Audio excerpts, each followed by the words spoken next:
The wind screamed across the white world, cutting through the air like sharp blades. Snow fell endlessly from a gray sky, swallowing everything in its path.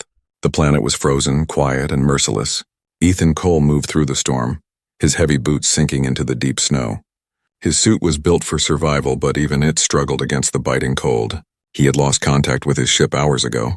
The storm had come faster than the forecast. Now all he had was his pack, his scanner, and his determination to survive. His breath came out in short, frozen clouds. Every sound around him was drowned by the roaring wind. He could not see more than a few feet ahead, but he kept walking, hoping to find a cave or a ridge for shelter. Then he stopped. Something faint reached his ears. It was not the wind. It was softer, weaker, like a cry. Ethan froze, holding his breath. He turned his head, trying to listen again. For a long moment, there was nothing. Then it came again, a small broken sound. A voice. He blinked, unsure if he imagined it. But no, it was real. A cry for help. Hello, he shouted into the storm, his voice nearly torn apart by the wind. Is anyone there? No answer. Only snow swirling around him. He took a cautious step forward, then another. The sound came again, louder this time, coming from the east. It was high-pitched and weak, like a child calling from far away. Ethan's heart started pounding. Out here, there were no humans. His base was hundreds of miles away. No child should be here. He gripped his torchlight, its beam slicing through the thick fog of snow. He followed the sound, his boots crunching over ice. After a few minutes, he saw something in the snow, a small movement, half covered by ice. He ran closer, kneeling beside it. His torchlight revealed a small figure curled up on the ground. It was a child, but not a human one. The skin was a faint blue, almost glowing beneath the frost. Long white hair was tangled with snow, and strange glowing marks ran along her arms. Her clothes were thin, torn, and frozen stiff. She was trembling, her tiny body shaking violently. Ethan's breath caught in his throat. He had seen aliens before, but never one this young. She looked no older than 6 or 7 in human years. Her lips were pale, and her eyes were barely open. Hey, stay with me, Ethan said gently, kneeling beside her. You're going to be okay. Her head moved slightly. Her voice came out as a whisper, fragile and trembling. Cold, please. Without another thought, Ethan unzipped his jacket and wrapped it around her. The cold hit his body immediately, but he didn't care. He lifted her carefully into his arms, feeling how light she was. She didn't resist, she simply leaned against him, shivering. Her skin was icy to the touch. If he didn't get her warm soon, she would die. Hang on, he said firmly, pulling her closer. There's an old supply hut not far from here. I'll get you there. You'll be safe. The girl's lips moved slightly. Her glowing eyes flickered open, meeting his. For a moment he felt something strange, like her gaze reached straight into his heart. Then she whispered something that made him freeze. You came for me. Ethan blinked. What did you say? But she had already closed her eyes again, her head resting against his shoulder. He pushed forward through the storm, the wind clawing at his face. His legs were weak, but he refused to stop. Each step felt heavier than the last. Snow piled on his shoulders, the world around him fading into white nothingness. Finally, after what felt like hours, he saw the shadow of a structure ahead, an old research hut left behind by a previous expedition. The door was nearly buried in snow. Ethan kicked it open with his boot, stumbling inside with the girl in his arms. The air inside was bitterly cold, but better than outside. He quickly sealed the door and set her down on a pile of thermal blankets he found in a corner. Then he worked fast, lighting a small fire using his portable burner. The flame flickered weakly at first, then grew brighter. He rubbed her hands gently, trying to bring warmth back into her blue skin. She stirred slightly, whispering something in a language he didn't understand. Shh, it's all right, he said softly. You're safe now. Her breathing slowed and a faint glow pulsed along the marks on her arms. The warmth of the fire reflected in her silver eyes as she opened them again, just a little. She looked at him, tears freezing on her lashes, and said quietly, Then? He blinked in surprise. You know my name? She smiled weakly. You told me. In my dream. Ethan froze. The storm outside howled like a living creature, and for a moment, he couldn't tell what was real. He only knew one thing: this was no ordinary child, and somehow, she had been waiting for him. Inside the old supply hut, the air was still cold, but it was a world better than the deadly storm outside. Ethan closed the door tight, pressing his shoulder against it as the wind howled like a monster trying to break in. Snow dust fell from his jacket as he turned to the small, fragile figure lying on the pile of blankets near the fire. The alien child was breathing shallowly. Her skin shimmered faintly under the weak glow of the lantern. The strange blue marks on her arms pulsed gently, like faint lights under the skin. Ethan knelt beside her, removing his gloves. Her hands were freezing. He rubbed them gently, hoping to warm her. "Hey, stay with me," he whispered softly. "You're safe now." The girl stirred. Her eyes opened halfway. They were silver, bright, and full of something he couldn't explain. Fear, wonder, and innocence all mixed together. She tried to speak, but only a soft sound escaped her lips.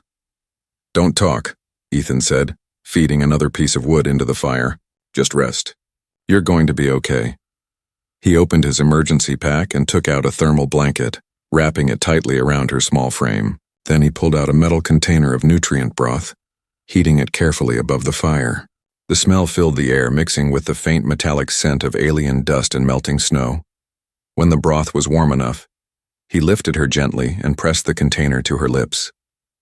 "Drink slowly." The girl hesitated as if she didn't understand. Ethan smiled softly. "It's safe. It'll help." She took a small sip. Then another. A faint glow flickered in her eyes again and her breathing steadied. For the first time, Ethan saw her clearly. She wasn't like any alien he had ever met before. Her features were delicate, almost human, but more graceful, like someone carved from light and ice. Her white hair glimmered faintly in the firelight, and her small hands clutched the blanket tightly, as if afraid it would vanish.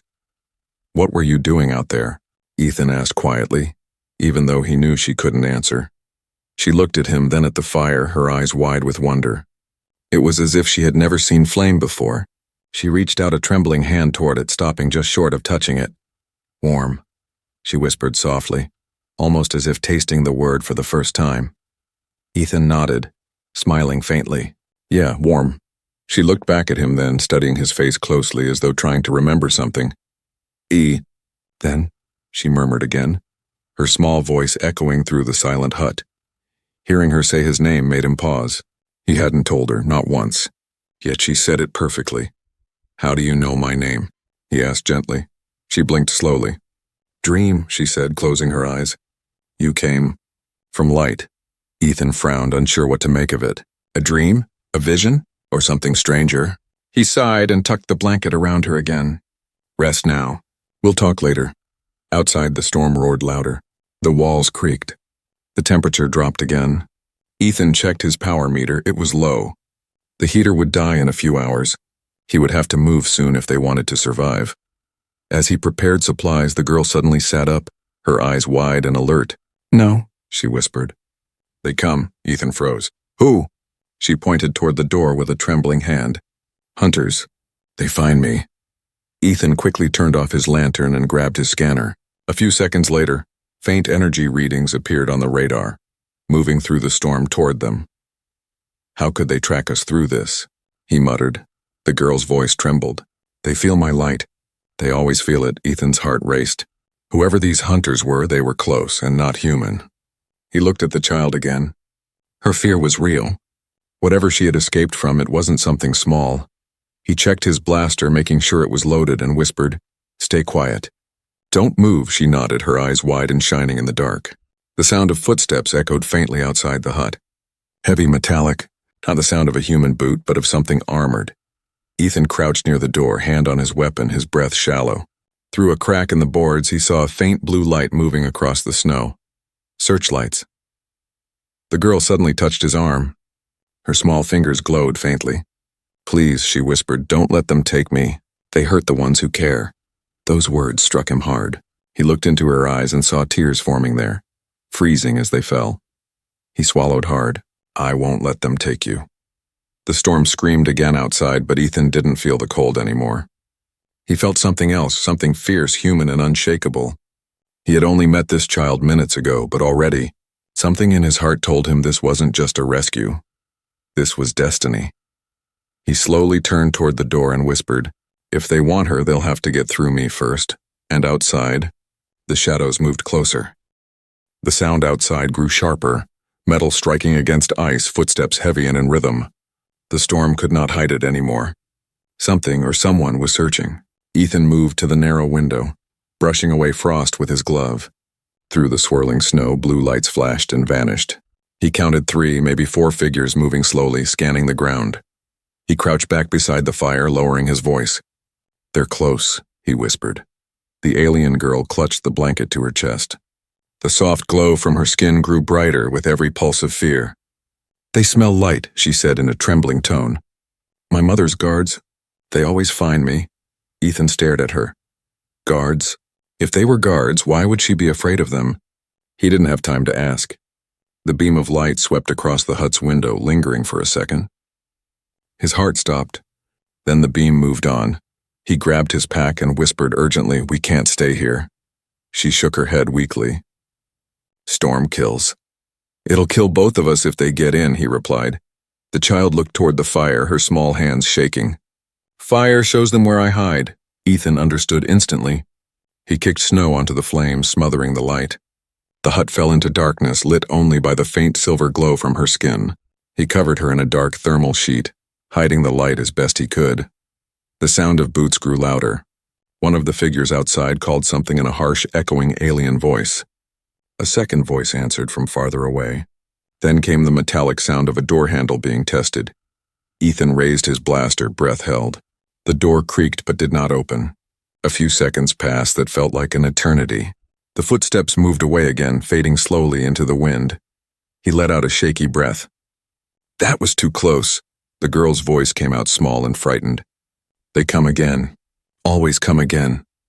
He looked at her glowing eyes, realizing she wasn't just running from them. She was hunted. Ethan tightened his scarf. "We're leaving now." He wrapped her tightly in the blanket and lifted her into his arms. She was light, too light. He pushed the door open and stepped into the storm. The wind hit him like a wall.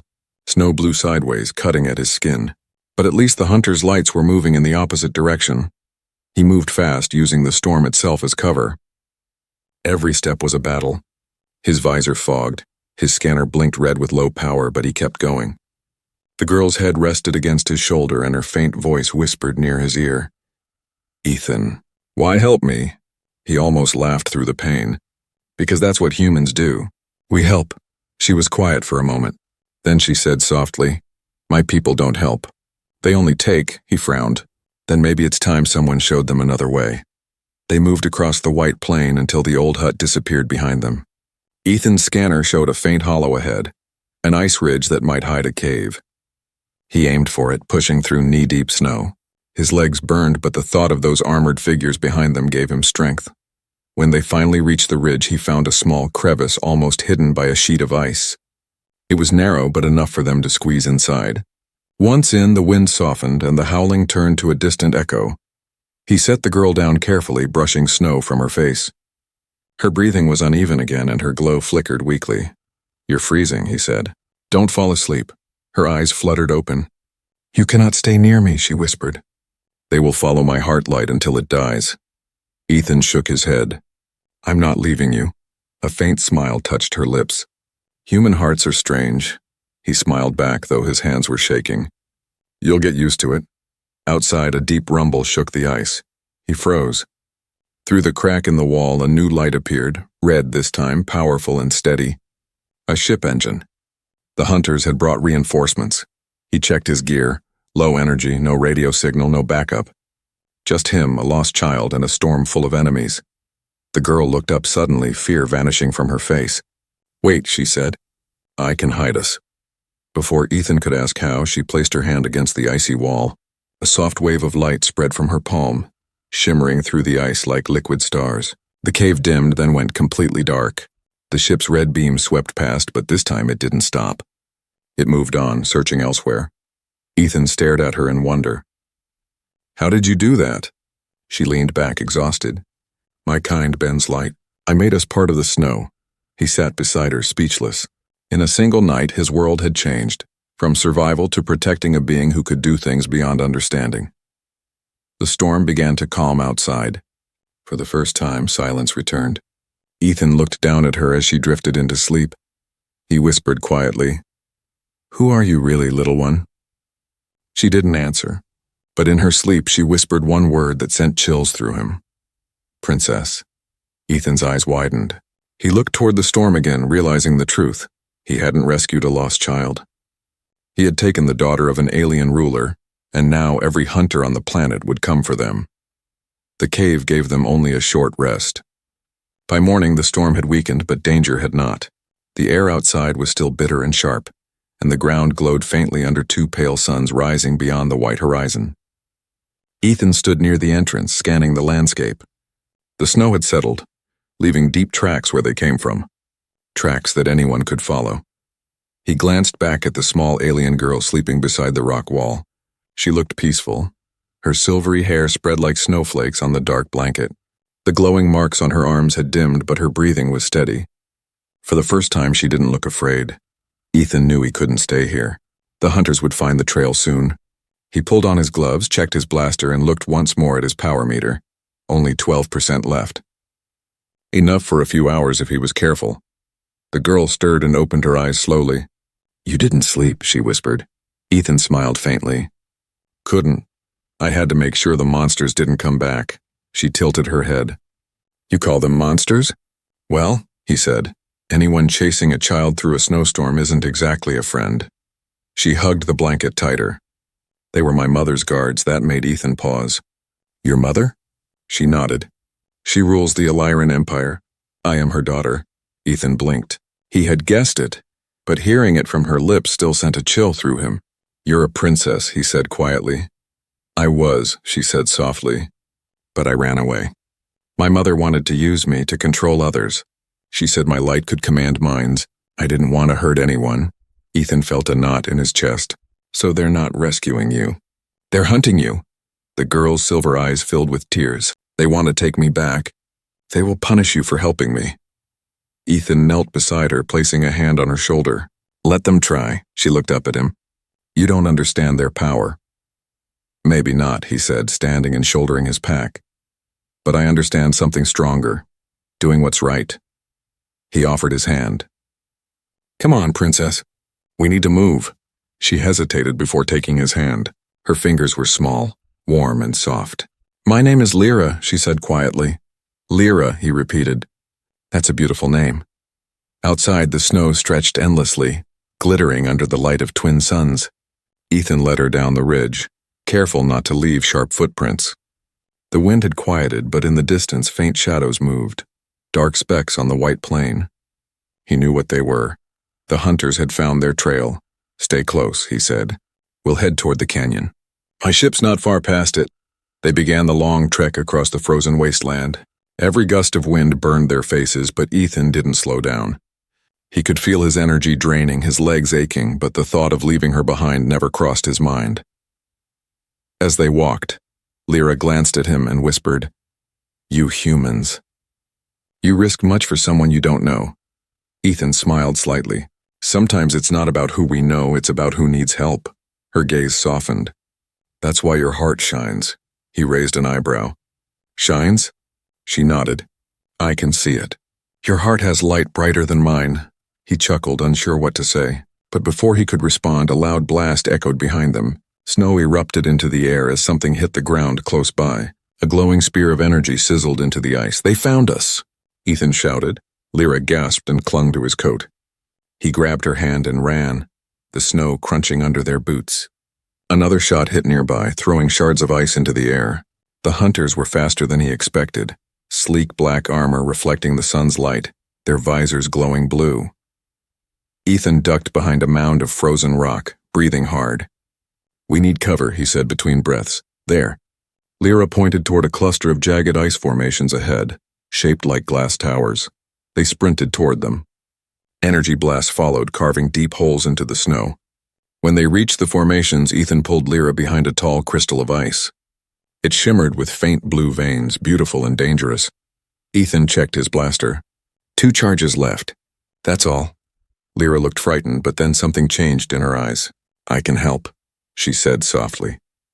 Before he could stop her, she stepped out, her hands glowing brighter than before. The light spread outward like waves in water. The air shimmered. The hunters aimed their weapons, but suddenly their visors flickered and the ground cracked beneath them. A sharp gust of icy wind swirled around Lyra, lifting snow into a blinding spiral. The hunters fired blindly but hit nothing. When the storm settled, they were gone, vanished into the white. Ethan stared, speechless. "What did you do?" She looked at her hands, trembling. "I told the storm to hide them." "You told it?" He repeated, astonished. Lyra nodded. "The storm listens to my kind. When we ask gently." Ethan slowly smiled. "Remind me never to make you angry." But even as he spoke, he saw exhaustion cloud her face. Her glow dimmed again. She swayed on her feet, and he caught her just before she fell. "Easy now," he said, holding her close. "You did great." As the quiet returned, he looked toward the far horizon. The canyon wasn't far now. Beyond it lay safety, or so he hoped. He tightened his grip on her hand and whispered, "Hang in there, kid. We're almost home." Above them, the sun shone faintly through the mist, and somewhere in the distance the hunters began to regroup.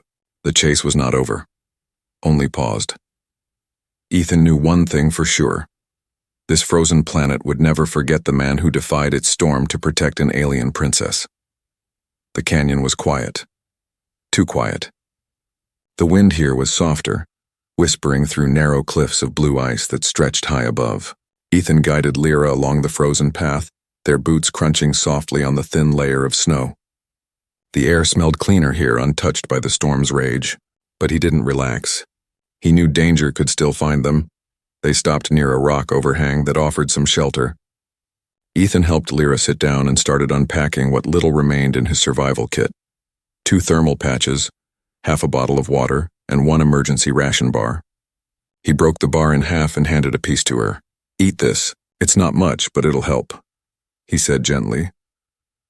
Lyra looked at it curiously, turning it over in her fingers before taking a small bite. "It tastes strange," she said softly. He smiled faintly. "You get used to it after a few disasters." Her eyes lifted to meet his. "Humans always joke even when afraid." "Maybe that's how we stay sane," he replied. For a few moments they sat in silence. The faint hum of the wind echoed like a song through the canyon walls. Lyra's silver eyes reflected the icy light around them. She looked calmer now, but Ethan could tell something weighed on her mind. Finally, she spoke. "Ethan, you should leave me." He turned sharply. "What?" She hugged her knees. "If they catch you with me, they will hurt you." "My mother's reach is far. Her soldiers obey without question. She does not forgive." Ethan frowned. "I don't care about her reach. I care about keeping you safe." "You don't understand," Lyra said, her voice trembling. "She wants me back because I am not just her daughter. I am her weapon." Ethan blinked. "Weapon?" She nodded slowly, tears gathering in her eyes. "The light you see, it is not only healing, it can destroy. My people were born with power, some to build, some to break. My mother says I was born to rule, to command minds through my light. She wanted me to control armies, but I refused. I ran." Ethan looked at her in shock. "You're saying you can control others?" Lyra lowered her head. "If I touch someone's heart light, I can change what they feel." "Make them obey." "I never wanted that. I only wanted to help." Ethan knelt beside her. "You don't sound like a weapon to me. You sound like someone who wants to be free." She looked up at him, surprised. "Free? Yes," he said. "Free to choose. Free to be kind. That's what makes you different. That's what makes you good." Her lips trembled. "No one ever said that to me before." He smiled gently. "Then I'm honored to be the first." For a moment, warmth spread through the icy air between them. The silence felt peaceful, almost human, but it didn't last. A low vibration shook the ground beneath them. Ethan's scanner beeped faintly. He checked the display. 3 signals moving fast through the canyon, closing in from the north. "Looks like your mother's men found us again," he muttered. Lyra stood up quickly, panic in her eyes. "No, they can't be this close already." "They are," he said, reloading his blaster. "And I think they've got a ship this time." A shadow passed over the canyon, followed by the deep hum of engines. A black dropship hovered above the cliffs, its searchlight slicing through the mist. Ethan grabbed Lyra's hand. "We move, now." They ran through the canyon, ducking behind icy pillars and jagged rocks. The air filled with the roar of thrusters and the crack of energy blasts striking the ground. Lyra stumbled once, but Ethan caught her before she fell. "Keep going!" he shouted. "I can't," she gasped. "I'm too weak." He pulled her close, shielding her with his body as a beam hit the ground beside them, sending ice shards flying. "We're not giving up." Suddenly, Lyra pushed away from him, her face glowing brighter than before. "Stop," she said, her voice echoing strangely. "I can end this." Lyra, no, but she stepped forward, raising her hands. Her eyes turned white, blazing like two small stars. The air shimmered. The dropship trembled in midair as the snow around them lifted, forming a glowing spiral. The soldiers inside shouted in confusion. Then just as suddenly, everything went still. The light vanished. The ship's engines died. It fell silently into the snow far behind them. Ethan rushed to her side. "Lyra, what did you—" She collapsed into his arms, barely conscious. "I stopped them," she whispered weakly. "But it took too much. My heart light is fading." He looked down at her glowing marks. They were dimming like embers losing their fire. Fear struck him harder than the cold ever had. "No, you're not fading. You saved us." "You're strong," he said firmly. Her small hand touched his chest. "Your heart burns. It keeps me warm." Ethan held her close, feeling her faint pulse. "Then take all the warmth you need." Above them, the canyon fell quiet again. The ship lay buried in the distance, its lights extinguished. The hunters were gone, for now. Ethan looked at the girl sleeping in his arms and whispered, "You're not a weapon, Lyra, you're a miracle." And in that frozen silence, her small hand tightened around his jacket, as if she heard him, even in her dreams. Snow drifted softly through the canyon now, calm after the chaos. The wrecked alien ship lay half buried in the distance, black smoke curling into the pale sky. Ethan sat near the fire he had built from wreckage pieces, holding Lyra close. Her glow had almost vanished.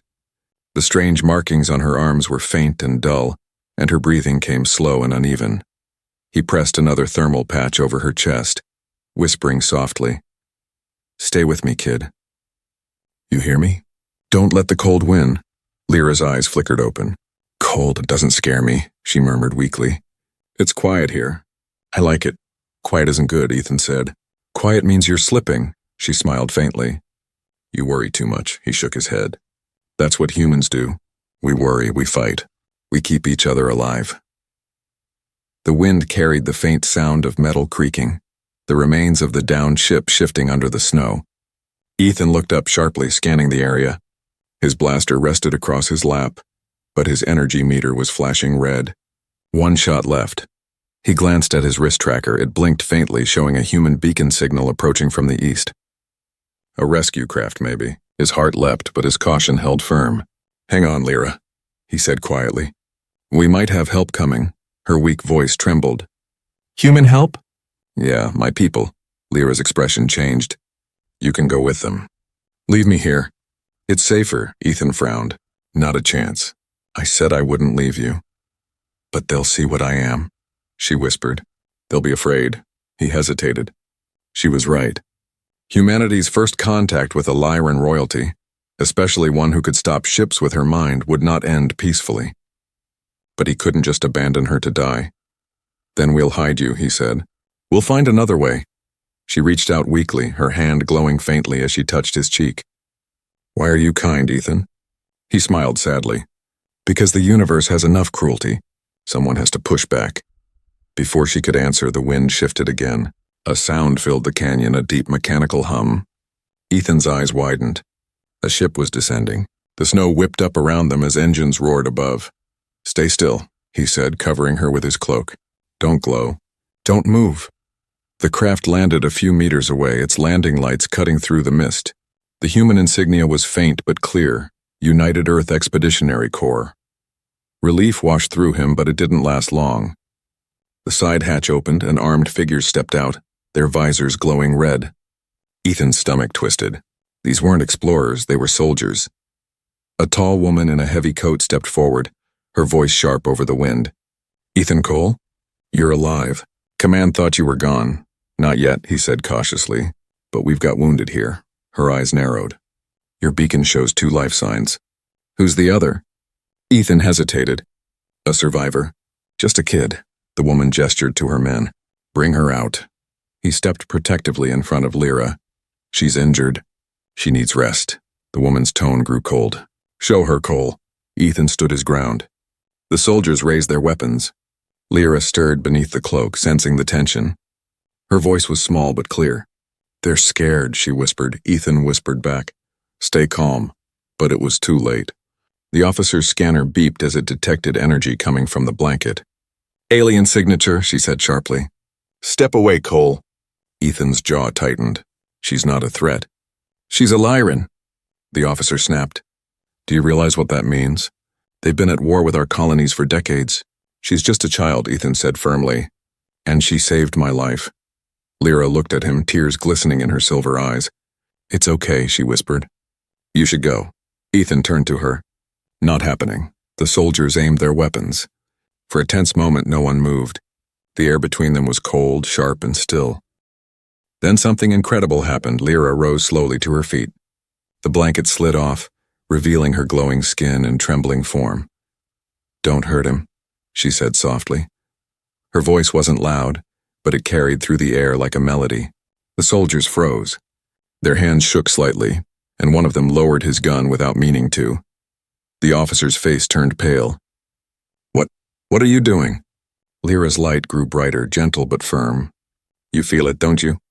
The warmth. That is what humans have. What we lost." Ethan stepped forward, placing his hand on her shoulder. "That's enough, Lyra. Don't push yourself." She looked up at him. "I'm not hurting them. I'm reminding them what mercy feels like."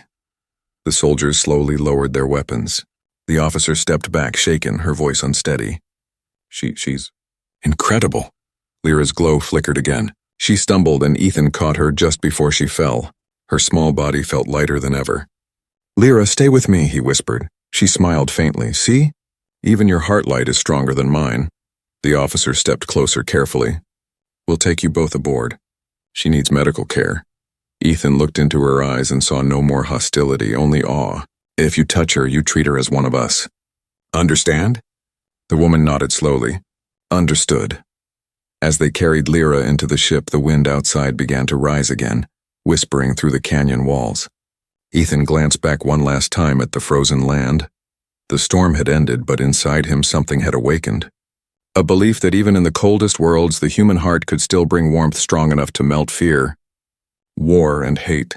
And for the first time, Ethan realized, maybe that's why he was the one who found her. The human ship rose through the fading snow clouds, its engines humming softly. Inside, warmth replaced the biting cold of the alien world. Ethan sat beside Lyra's bed in the medical bay, watching as the machines hummed gently around her. She looked peaceful, her breathing steady again. The golden marks on her arms glowed faintly now, stronger than before, like the return of dawn after a long night. For the first time in days, Ethan let himself breathe. They had made it. They were safe. A soft chime sounded as the door slid open. The officer from before, Commander Hale, stepped in. Her voice was calmer now, respectful. "She's stable," she said quietly. "Our med team says her biology is beyond anything we've seen. That light of hers, it's healing itself." Ethan nodded, eyes still on Lyra. "She's tougher than she looks." Hale folded her arms. "Command will want to know about her." "About what she can do." He turned to her, his tone firm. "She's not a weapon. She's a child." The commander studied him for a long moment, then sighed. "Maybe she's both. But you're right, she's still a child first." Ethan gave a faint smile. "That's all I needed to hear." When Hale left, the room fell quiet again. The light from the stars outside filtered through the window, bathing Lyra's face in silver. Slowly her eyes opened. "Where are we?" she whispered. "On a ship," Ethan said softly. "You're safe now." She blinked, looking around at the strange metal walls and soft lights. "It's warm," she said, smiling faintly. "Yeah," he chuckled. "Humans build good heaters." Lyra's gaze turned thoughtful. "Your people saved me, but they fear me too, don't they?" Ethan hesitated. "Maybe a little. People fear what they don't understand. But fear can change, just like the weather." She looked at him, her voice soft. "You changed mine," he leaned forward. "What do you mean?" "When I met you, I thought all light had to hurt or control," she said slowly. "But you showed me a different kind of light. The one that gives, not takes." Ethan's throat tightened. "Lyra!" Her hand moved weakly toward his. "I can't stay here long. My mother's fleet will come. She will feel my energy again." He shook his head. Then we'll go somewhere they can't reach. She smiled gently. You can't run from stars, Ethan, but you can change what they shine on. He didn't understand her words fully, but her tone carried peace, not fear. She sat up slowly, her glow brightening. What are you doing? He asked. I'm sending a signal, she said softly. Not to call her, but to stop her. Before he could stop her, her eyes turned bright silver. The light spread across the room, soft but powerful. The air vibrated gently, and the hum of the ship seemed to quiet as if listening. Ethan shielded his eyes, but the warmth washed over him like sunlight. When the light faded, Lyra slumped back onto the bed, smiling faintly. It's done. What did you do? He asked. I told my mother's heartlight that I am free, that she doesn't need to chase me anymore. Maybe she will finally listen. Ethan's heart ached with both awe and sadness. You really believe she'll stop? Lyra looked out at the stars. Mothers listen to their children's hearts, even across galaxies. She closed her eyes again, her breathing soft. Ethan sat quietly beside her, his hand still in hers. Hours passed before she stirred once more. Ethan? Yeah? When I grow strong again. I want to see your world, he smiled. Earth? Yes, she whispered. You said it has green trees, and oceans that sing. I want to hear them. He chuckled softly. Then it's a promise. You'll see it all, she smiled, her eyes glowing faintly. And maybe your people will see that not all aliens come to conquer. The ship broke through the upper clouds of the frozen planet, revealing a sky painted with 2 suns. Lyra's faint laughter filled the room, light and pure. Ethan looked out the window beside her bed. The storm below was finally ending. The planet that once tried to freeze them both was now calm, glittering like a field of diamonds. He whispered almost to himself, The storm's over, kid. Lyra smiled in her sleep, her voice barely audible. No, Ethan, it's just beginning. As the ship turned toward the stars, leaving the icy world behind, Ethan felt a warmth inside that no storm could ever touch again. He had saved one alien child, but in doing so, she had saved something in him too. And somewhere, far beyond the cold stars, 2 hearts, one human, one Illyran, beat with the same light.